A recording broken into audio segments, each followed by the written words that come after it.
हे काय करायचं म्हणजे कोणाची पण उंची असते ना 12 असो 13 असो किती पण असो त्याच्यात काय करायचं पाठीमागे 1.5 इंच 1 इंच मिळवायचं पाठीमागे 1 इंच मग मी 12 इंची तर 13 घेतली इथून इथपर्यंत शोल्डर घेतला 5.5चा त्याला असं खून करून घेतली लाईन मारून द्यायची इथं 2.5चा गळा घेतला मागचा भाग येतोय मॅडम मला काढता पुढचाच येत नाही पण पुढचा पण बघ ना ते किती एवढं पण घेतलं तरी चालेल अख्खा नाही कंप्लीट होऊ शकत नाही पण एक बाई होऊ चारची घेतल्यावरती 3ची होईल मला ना ती कसली करायची पूर्ण अशी ही वाली वेल ना मी लगेच आता याच वेल नाही करणार याची व्हाईट वाली ते करणार हॅलो इकडे या ना मंदिरात महाग घ्यायला अयोध्याला गेला 5.5चा शोल्डर घेतला किती घेतला 2.5 घेतला इथं 5.5 हॅलो इथे 3 घेतला तिथं 3 घेतलं मी लिहून घेते लवकर मला नंतर मग कट करते बसन छाती तिची 8 मध्ये 1.5 इंच मिळवायचं किती झाले 9.5 लवकर या 10ची गडी घेऊ आपण तरी काय साठी शिलाई मारली जास्त राहील असं कोणी सांगत नाही फोन कट कर सांगते का असं कोणी नाही सांगते इथं 1.5 इंच घ्यायचा बॅकला 1.5 इंच आणि फ्रंटला 1 इंच तुम्हाला हे दिलं कर्ब दिलं का ग कर्ब होता परत त्याचा पैसे दिले तर मॅडम आम्ही वही नाही तर माणसाला त्यांना फुकाट दिलं होतं नाही यांना दिलंय त्यांना दिलंय ना फुकाट पैशाव ना काय त्याचा उपयोग नाही वाले का हे नाही येत आणि ते रेडीमेड माप असतात बघा रेडीमेड माप ते त्याच्यावर पण जमतं ना करायला पण त्याचं कसं माहितीये का आपल्याला आहे ना त्याला फक्त आहे ना समसंख्याचं माप असतात त्याच्या आपली विषम संख्या असल्यावर काय करायचं उंची 13 आहे आणि त्याच्यात डायरेक्ट 12ची किंवा 14चा पॅटर्न असतो 13 तुम्ही कसा घेणार मध्ये वाढवायचं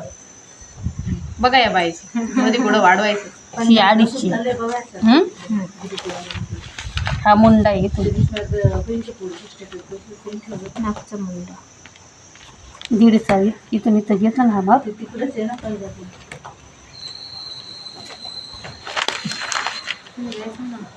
इथं पाहून ना 3 इंच 3 इंच हा इथं 3 इंच आणि इथून इथं छातीचा 4था भाग म्हणजे 8 प्लस इथल्या चौथा भाग तरी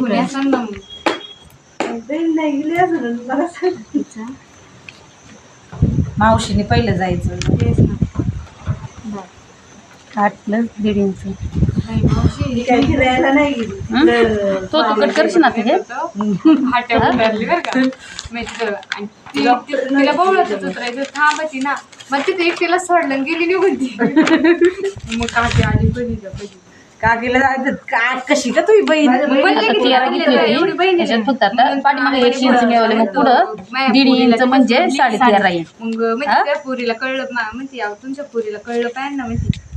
पुढचा भाग हा फक्त अर्धा इंच ती काय म्हणली 1.5 इंच 1.5 इंच मिळवायचे काय करते सुमलींना पाठीमागे 1 इंच पुढे 12 होतं मग काही वेळेस काय करतील ते 1.5 इंच 13 म्हणले 14.5 घ्यायला बसते मग ते मागच्या भागात ना हा मग ते तशी मग त्यापेक्षा फक्त काय सांगायचं अर्धा इंच घ्यायचा पुढच्या भागात म्हणजे ते जास्तीचा हा आणि आम्हाला तसंच सांगितलं हा पण मी सांगते जर चुकून आता समजा घेतलंय तू काय म्हटली आम्ही तसंच लक्षात ठेवले हाय ना 2.5 इथं गळा घ्यायचा 6चा नाही माप काढता अर्धा वाढल्या होती उठून अर्धा द्याला टीव्ही मग ठेवलं काय प्रॉब्लेम आहे जमन ना या ना लिंक काढून मी पेपर कटिंग मॅडम मला जे शिकवले मी 8 दिवस 10-12 दिवस जात होते त्याच्यापेक्षा ही पद्धत तुम्ही शिकवलेली सोपी वाटली आमच्या मॅडमने शिकवलेली पद्धत सोपीच आहे अहो मी पण पहिल्यांदा गेलता ना जिथं त्यांना पेपर कटिंग करायची मग ते ब्लाऊजवर ठेवायची मग कट करायचं मग ते अस्तर कट करायचं आता मॅडम डायरेक्ट आम्हाला पिसा माप टाकायला सांगितलं आम्ही पेपर कटिंग फक्त कटोरीला करतो पण ते पण कटोरी वाढवायची म्हणून नाही तर कटोरीचं पण आहे ना ह्याच्यावर जमन पण ते वाढवावं लागते म्हणून आणि कटोरीचं फक्त पुढच्या भागात तरी पुढच्या भागाचं काढायचं माप इथं 1 इंच काय क्लास का हिच्या का करा ना नाही योगिताकडं योगिता का येत जायचं आपला मी सांगत असं शिकून हा पण कळलं तर मग सांगितलं कळलं न काय काय झालंय अगं प्रयत्न करायचा हरकत आहे ना पॅटर्न येतात ना वेगवेगळे मग आम्ही दोघे जण येतो आम्हाला शिकव ना हा दुसऱ्यांना द्यायचे पैसे हा जाऊया ते बोलून चालून असलेलं बरं म्हणजे नाही का मग वेगळे आणि तुला सांगू का, काय होतं योगिता जेव्हा तू ट्राय करशील ना हे सगळे वेग आणि यांना हे साधं साधं जर जमलं ना एकदाच तुम्ही लिहून जरी घेतलं ना आकृती काढून घेतली ना तुमचं तुम्हाला पण जमलं कारण त्यातलं तुम्हाला थोडं थोडं नॉलेज आहे ऑलरेडी त्यामुळे बघा तुम्ही आमची वही जरी बघितली तर लगेच कळेल तुम्हाला मी तुम्हाला माझ्या वहीतला फोटो पाठवेन आकृतीचा आणि लिहिलेला याचा मग मी माझ्या मनानेच लिहिलेलं मला आहे ना म्हणजे असं आहे ना भीती वाटते साधा आपल्याला पीस असतात ते कापायचे मी आता एक फोरटकचा शिवलाय ते नाही का तुला दाखवलं ते म्हणजे पुढचा भाग झालाय शिवून फक्त गळ्याचा कोट राहिला जॉईन करायचं राहिले बाकी सगळं अस्तर जोडून झाले म्हणलं तो जर बसला ना का मग बघू पुढचा पण फक्त फोरटक्स कटोरीच येतोय मला प्रिन्सचा शिकायचा दोन्हीपेक्षा आहे ना प्रिन्स अर्धा प्रिन्सच शिवायचे उलट त्या दोन्ही हा पण चांगला आहे साधा फोरटक्स पण सोपा आहे की ग फोरटक्सचं ते टक्स लय मारायला मारायला लागतात लय पण सोपा आहे काय प्रॉब्लेम सोपा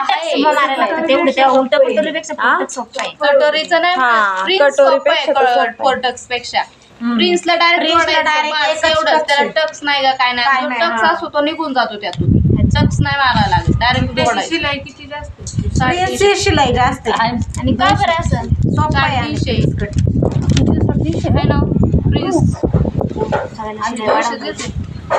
200 शिलाई राहिली पुढं ब्लाऊजचे 350 रुपये घेतात माझ्या रोजचे ब्लाऊज सुद्धा प्रिन्सेसचेच असतात एवढी शिलाई तुमच्याकडं माझ्याकडे देत मला शिवायला ब्लाऊज मला 250 द्यायचं 300 350 घालू एवढं म्हणलं हाय की नाही मी 250 देते रोहिणीला रोहिणी 250 घेत होती माझ्याकडून पण 250 शिलाई वाढवले किती नाही शिलाई वाढवल्यानंतर पण 250 अस्ताच्या ब्लाऊजला 250 घेतात ते जर वाढले असेल तर मग माझ्याकडे द्या असं मी म्हणते हा आमचं छोटा आहे मी नाही टाकणार आता तिच्याकडे शिवायला एक म्हणे extra तुम्हाला येतात ना माप ही करता तुम्ही हे करता वाटलं तुम्हाला मी पेपर कटिंग करून देत जाईल मला आहे ना आणि एकदा पेपर कटिंग केली ना तुमच्या मला मापाची प्रिन्सचा शिवून तुम्ही दाखव हे करायचं केला होता हे सोपं आहे जाड कार्डशीट पेपर नसतं का त्याचंच एकदा माप काढून घ्यायचं माप आहे माझ्याकडे हे नाही का ही बाई मला माझ्याला करायचे हे नाही का कॅलेंडरचं हँगिंग हे असं माप आहे फोरटक्सचं आहे ते पण मला प्रिन्सचं हे करायचंय काढून घ्यायचं नाहीये का पण नुसतं काढून नाही शिवून दाखव मला तुला म्हणजे मला कळेल कसं ऐक डबल निघणार कट केलं ना शिवायला काही डबल काढायची गरज नाही 2 माप निघलेलीच ऑलरेडी कटोरी जोडतो कशी माहिती त्याचं सिंगलच आहे फक्त याचं डबल माप निघतो तसंच वाढायचं हा आता कापलं ना जरी कापलं नाही तर माझा आता मला एक शिवून देणार आहे ना तोच मला दाखव का शिवायच्या टायमाला नाही का लक्षात येईल माझ्या. ब्लाऊज डबल नाही टाकतो एवढे ते नाव निघित आणले पाणी ती नाही 5 आणले